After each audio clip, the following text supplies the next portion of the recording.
So next we're going to talk about theatrics and spectacle in the amphitheater and during the amphitheater games. So these games were put on in a very dramatic and theatrical way.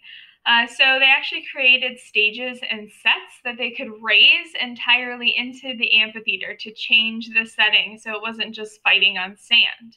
For example, like you saw in the previous slide, they might raise entire forest scenes so that the beast hunts could take place inside an actual forest or in some sort of um, climate or specific terrain to make things a little bit more interesting. So you're kind of looking for them rather than just watching them fight on the sand. Of course, that did happen too. They also would stage mock battles from history, sometimes using convicts or less well-trained gladiators who would show up as the different sides of the battle. Now, of course, the Romans should always come out victorious, so they would usually put the better people on the Roman side. But you might face, the Romans versus the Carthaginians at a famous battle, or the Romans versus a different enemy, just kind of show off these battles from history. And sometimes they flooded the amphitheater for naval battles. Now, later in Roman history, they actually built a separate arena just to stage naval battles, but they would actually flood the Colosseum and put ships out on the arena floor, and they would sail around and fight mock naval battles, sometimes from history as well.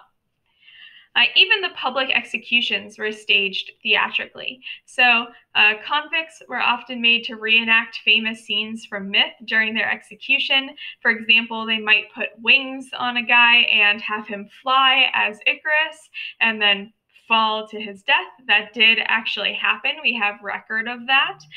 Or they might chain some guy up and have someone eat his liver. So these were very bloody and gruesome. They were horrible ways to die and very painful deaths, but they were staged kind of as this lifelike theater production where they could actually kill people involved. So that was part of the entertainment as well, kind of almost putting on a play. Now to the right, we have a picture of an amphitheater in Spain where you can actually see part of the staging area below the arena floor. So the arena would be flat, as you can see on the kind of upper part there, but beneath it they would have chambers and passageways and trapdoors. So they could raise animals to look like they came out of nowhere, or they could raise people or scenes up from below to kind of surprise the crowd and make this kind of theater feel during these games.